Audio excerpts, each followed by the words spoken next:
We will continue from our previous lecture on the formulation of the finite element equations, and today we'll be doing the matrix formulation of the equations.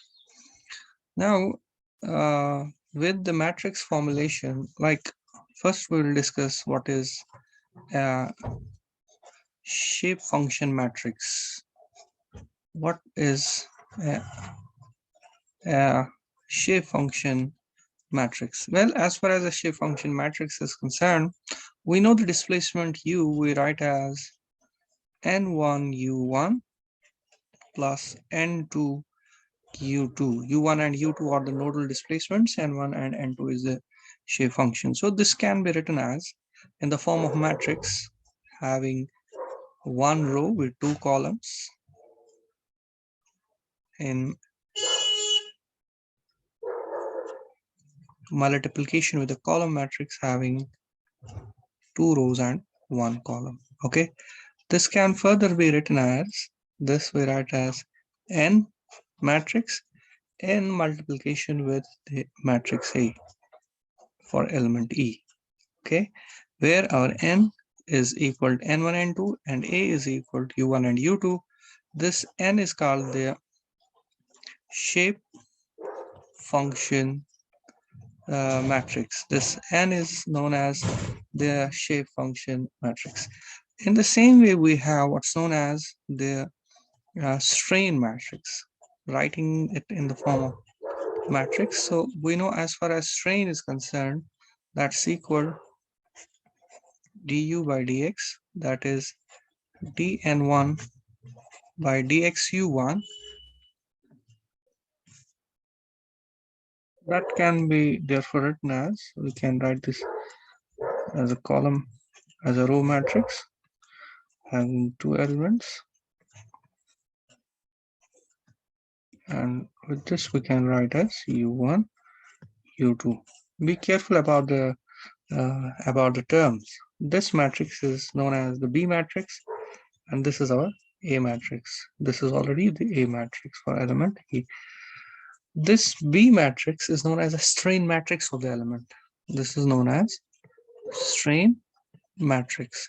So this terminology should be clear to us, because these are the standard symbols that are used in the finite element books. Okay, so when we talk about n is n matrix, so this is the matrix of shape function and it's in the form of a row matrix. And when we talk about the B matrix, B is known as a strain matrix. It's in terms of the what you call as in terms of the derivatives of these shape functions. Okay, so the third matrix that is very often discussed, that's called the constitutive matrix. Yeah, the third matrix is the constitutive matrix. Very important matrix. What is a constitutive matrix? As far as a constitutive matrix is concerned, we know we can write the stress as the EA and the strain. Okay, so this can further be written as, so we are having EA of the element and we can multiply with the strain. The strain matrix is written as BAE. Okay, so the sigma is written as EA is written as D, capital D. Then we have B and we have AE. Okay, and this is known as the constitutive matrix. The sigma matrix written in this way is known as the constitutive matrix. Now we can further modify our stiffness matrices.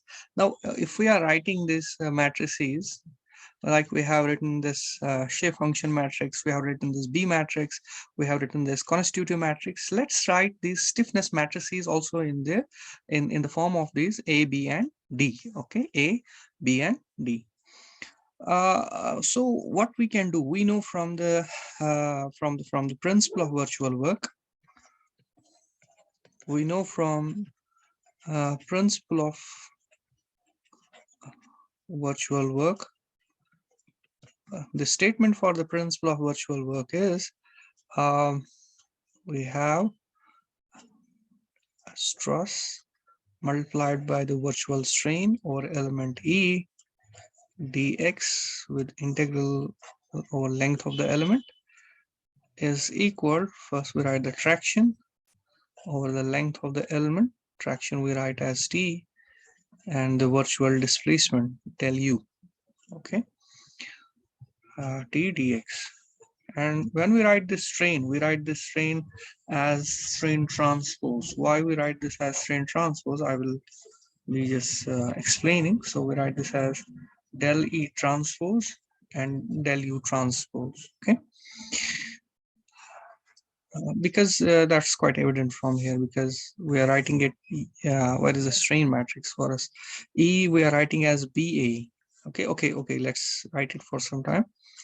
Del U transpose plus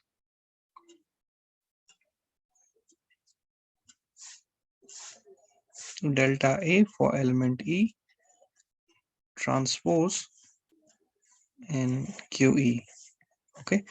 So this is how we are writing the virtual work in matrix form. This is the matrix form of the principle of virtual work. Matrix form of the principle of virtual work. Matrix form of the principle of virtual work, okay?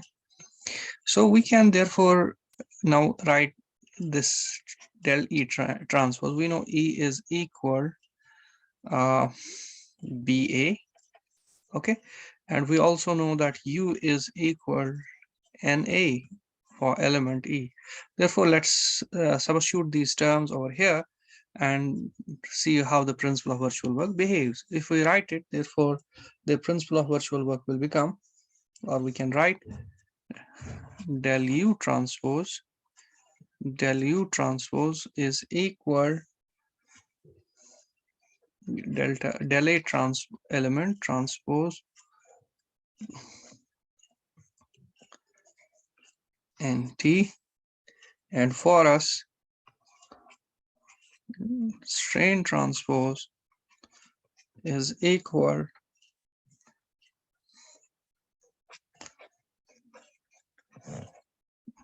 transpose into B transpose, okay? So substituting this back into the principle of virtual work will give us integral over the length of element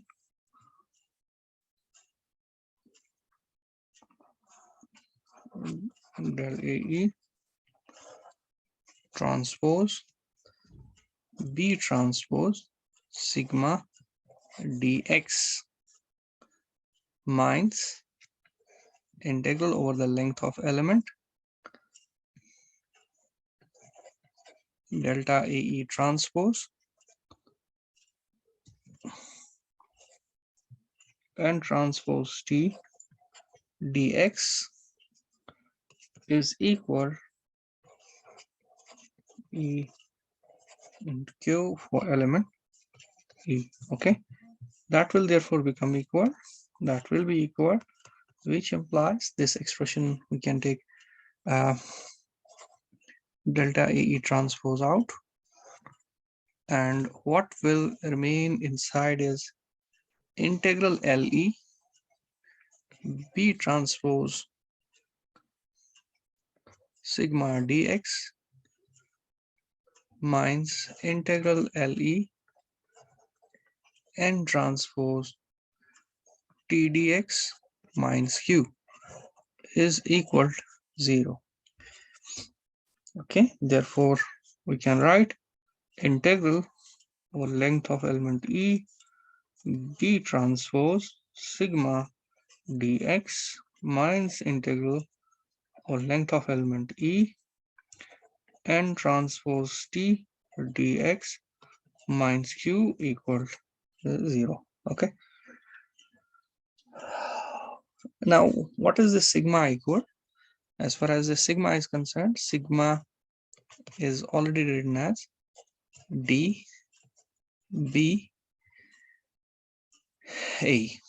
So if we write this sigma in terms of dB and A, therefore the entire expression will become So it will be integral over length of element B transpose B D B transpose B dB dx, and we'll write this A of element out, minus integral over the length of element E n transpose T dx minus Q equal to 0. If you see it, it is in the form Ka minus F is equal Q. Okay. So for us, as far as the K stiffness matrix is concerned, it is integral over the length of element B transpose dB. You can write it like this. B transpose, this is actually B transpose dB. B transpose dB dx. This is K. Okay. And as far as F is concerned, that is equal to integral over the length of element n transpose T d of x. Okay, so this is the elemental form of these equations. This is how we write these equations in the element form, and that's very important in writing these equations in the element form. We can still recall, as far as d is concerned, d is equal to ea. It's very important. As far as n is concerned, n is equal to n1 comma n2. Okay, and as far as this b is concerned, it is dn1 by dx comma dn2 by dx. Okay, so we can write these in the form of these elemental equations.